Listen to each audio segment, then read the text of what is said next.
Around Dodge City and in the territory on West, there's just one way to handle the killers and the spoilers, and that's with a U.S. Marshal and the smell of gun smoke.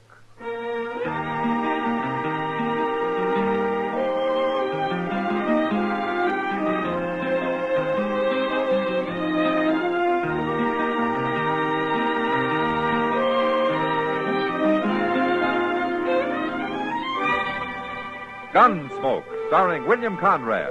The transcribed story of the violence that moved west with young America. And the story of a man who moved with it. I'm that man. Matt Dillon, United States Marshal. The first man they look for and the last they want to meet. It's a chancy job, and it makes a man watchful. And a little lonely.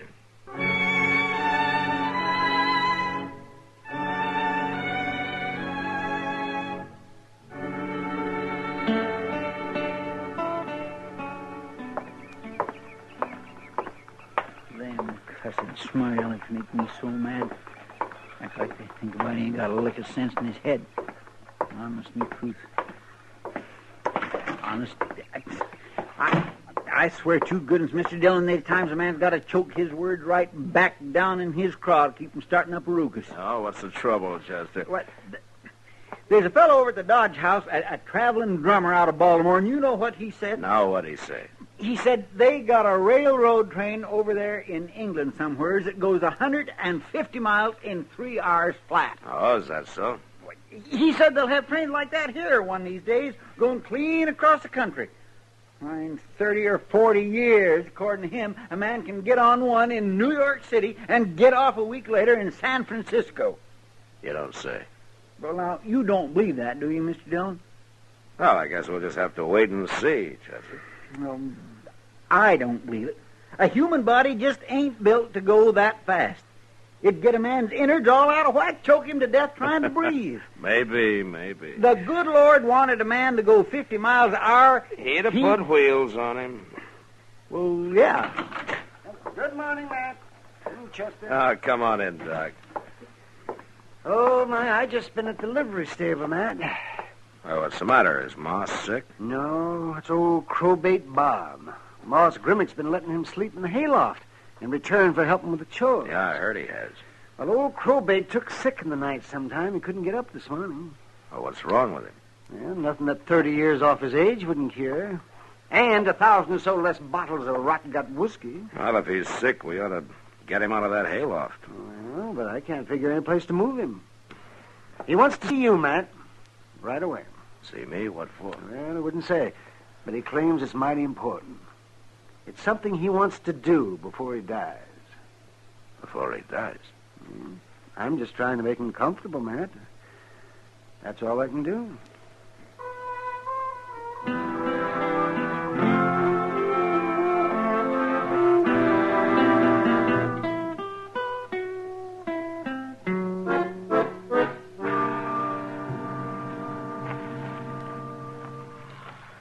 Well, as far as I'm concerned, Marshal, you're the only man in Dodge City that's worth a hoot and a holler. Except Moss Grimmick. Why, but for him and... Marshal, I'm a gol darn liar. What do you mean, Bob? Oh, there's lots of nice folks here. Of course there is. I reckon the only ones I'm really talking about is that highfalutin niece of mine and that sneaky old husband of hers. And I was wondering, Bob, if maybe we ought to let Ruth and Elbin know about your being sick this No, sir, no. Let them know nothing. Let them sit out there in the precious ranch and rot. They ain't showed me no care for years. Yeah. Well, it's up to you, I guess. Marshal, the reason I sent for you is because I want to make my will. Make a will? Oh, I know. It don't seem likely a worthless old coot like me'd have a reason to, but that's where you're wrong. Well, Bob, I'll do whatever I can, you know that. And I only got one thing to leave. Let's see, it's here. Yes, it's right here in this here leather box. I want you to take care of it for me, Marshal. See that it ain't open till after I'm gone. Bob, that'll probably be years from now. Oh, no, you don't know. Doc's trying to fool me, too, but I know where I stand. All right, Bob, I'll take care of it for you. Look, Doc's gone after a rig, and we're going to move you over to the jail, huh? At least you'll be warm there, and there'll be somebody with you. And I'll write up a will of some kind, and you can sign it. Yeah, I'm much obliged to you, Marshal. That there box is mighty valuable. I want to be sure the right party gets it. Sure. Who does it go to, Bob? It goes to Miss Kitty. What? Kitty Russell? Yep. Yeah, she's a fine girl, Marshal. Just a gol-darned angel, that's what she is. Just a gol-darned angel.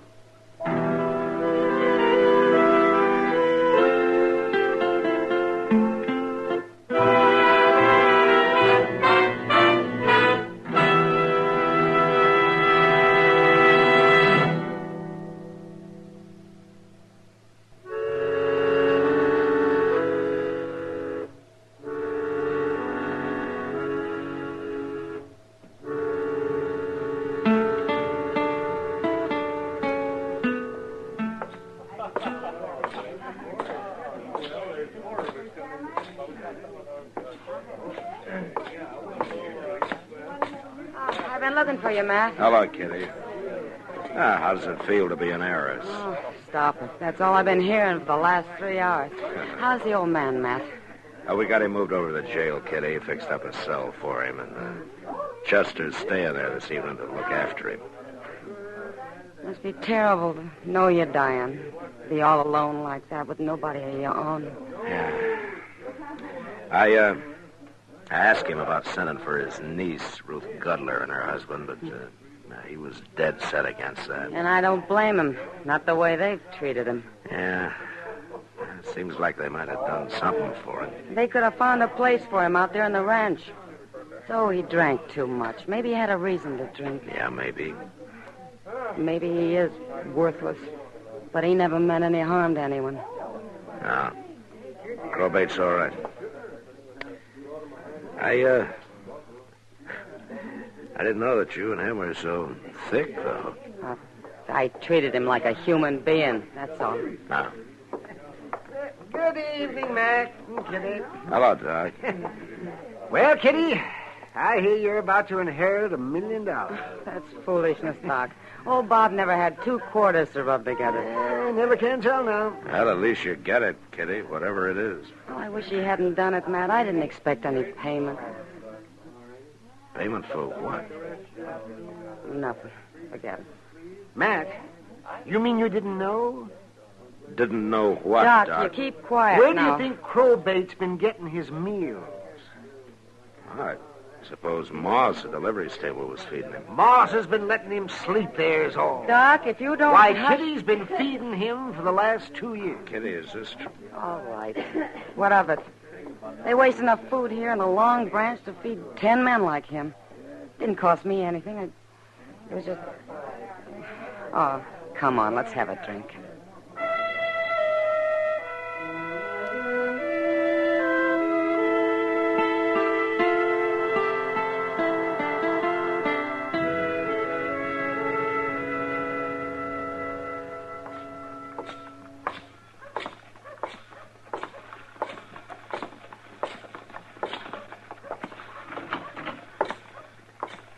Well, how's it going, Chester?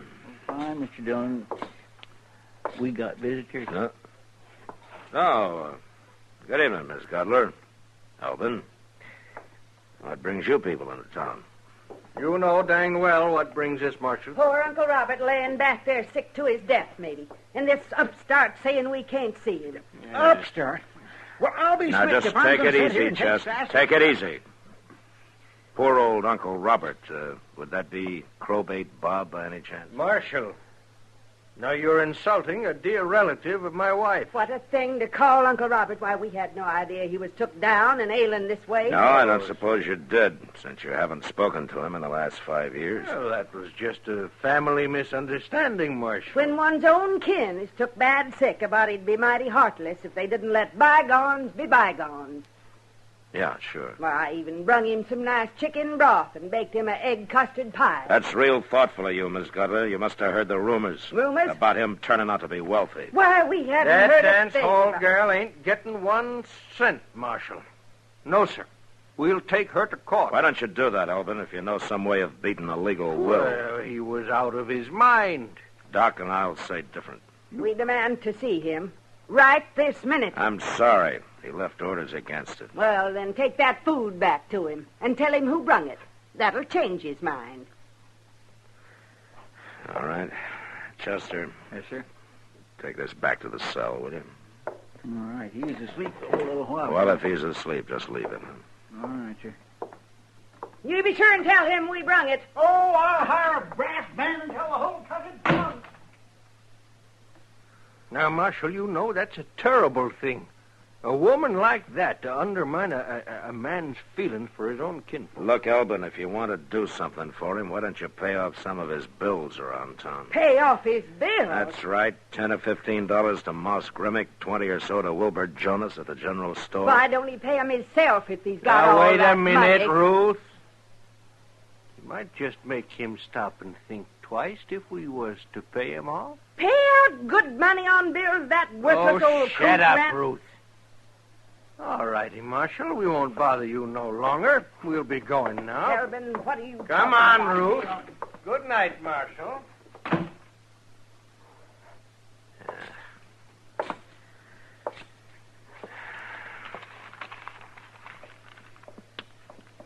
Mr. Dillon, Huh? What's wrong, Chester? you better find Doc in a hurry, Mr. Dillon. That old man don't look too good.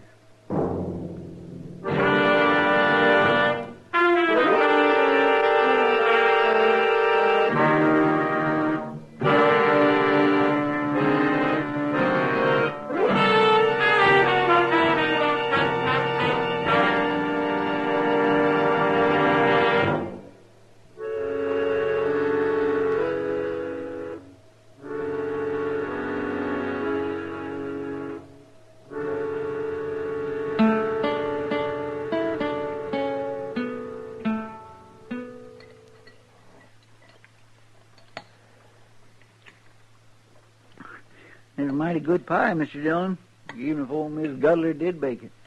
Yeah, it looks real good, Chester. Makes a man feel kind of funny eating it, though. No? Well, I reckon old Crowbait wouldn't want it to go to waste. No, I don't think he would. I wonder what is in that box, Mr. Dillon. I don't know. We'll find out as soon as Kitty comes over. Died in his sleep, Doc said. Peaceful as anything. Mm-hmm.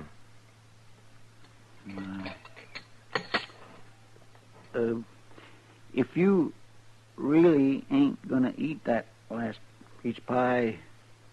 I haven't eaten any of it, Chester. Well, why don't you finish it? Huh? Yeah, it oughtn't to go to waste, ought it? No. Oh, Kitty. Kitty, come on in. Doc told me, Matt. I'm real sorry. Yeah, I know, Kitty. Poor old fella. Well, I hope he had a good life somewhere back along the line. His last years sure weren't very happy. No. Well, here's a box, Kitty. It's all yours. I wish he hadn't done it, Matt. Why not? Oh, I don't know. Looks like I did things for him just because I expected something. I just felt sorry for him, that's all. Well, I wouldn't count any chickens ahead of time. I don't even care what's in it. It's just that I... Marshal. Oh, come in, Elvin. Marshal, you tricked us. All that good hard cash paid You out for folks acquainted with Miss Kitty Russell here? I know who they are, Matt. No. How do you figure I tricked you, Elvin? How do I... Well, them bills are his. I paid out $86.40 in that old soak before I run into Doc, found out he'd died. And him without even knowing what we'd done for him. You ought to be ashamed of yourselves. Oh, mighty fine talk for you, doing his kin out of what's rightfully theirs. Oh, you beady-eyed old Now, goat. take it Why easy, you Kitty. little hurl? Take it All easy. you can do is whine. All right, for hard settle cash. down. So you think I tricked you, huh, Alvin? Well, you don't think I'd have paid them bills if I'd known he was that far gone. I thought I was giving you a chance to do something decent for once in your lives. We ain't responsible for his debts. No, not legally. And now you're he's not. gone and died. He left all his wealth to this here woman. The way I hear, that box is full of diamonds and emeralds. Whatever it's full of, it belongs to Kitty, so you may as well forget it. Forget it. When a fortune that's rightfully ours is laying right there on that table and about to slip through our fingers, you get your hands up, Marshal. You too, Chester. Alvin. Alvin, that was a real foolish move you just made. You know. Now, you hand over the gun. Stay back, Marshal. I'll shoot. Alvin, I said hand over the gun. Marshal, so help me, if you take one more thrust... You hit him! You hit Alvin! All right, drag him back and lock him up, Chester. Yes, Mr. Dillon. All right, come on. You're locking up Alvin? Assault with a deadly weapon. Judge Bent will figure it's worth about $100 in good, hard cash, Miss Cutler. And court's at 10 in the morning if you want to be there. But what'll I do tonight? Why don't you get yourself a room over at the Dodge House and meditate on your sins? My sin? Good night, Miss Cutler. Oh.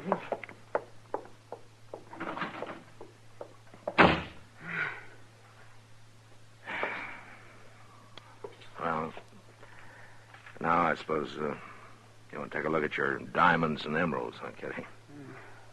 Can't we just burn it, Matt? Not even open it? Crowbait wouldn't have wanted you to do that.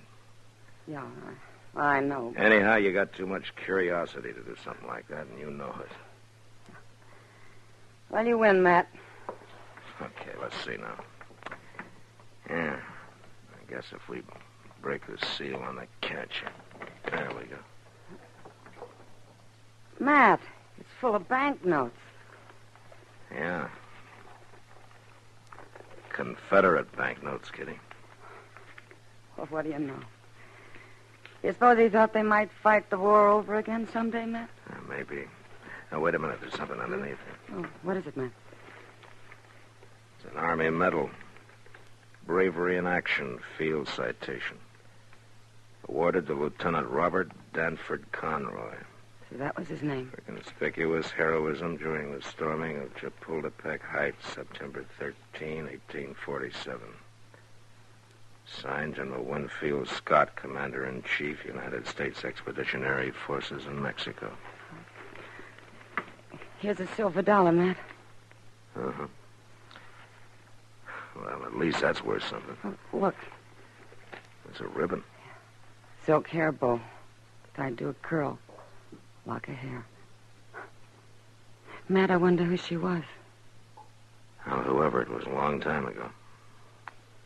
Medal, a curl, dollar. A box full of worthless paper. Story of a man's life, Matt. Yeah. And there have been worse stories. Well, I'll keep the curl and the medal. And you know something? What?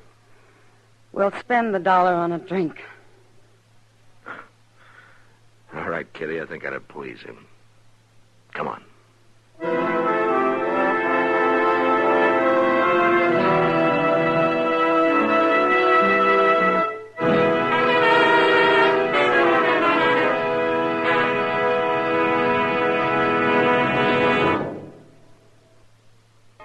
Gunsmoke.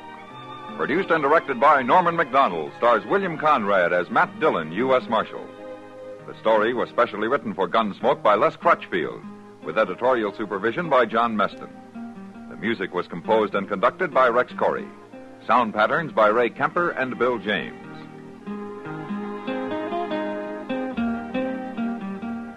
Join us again next week for another specially transcribed story on Gunsmoke.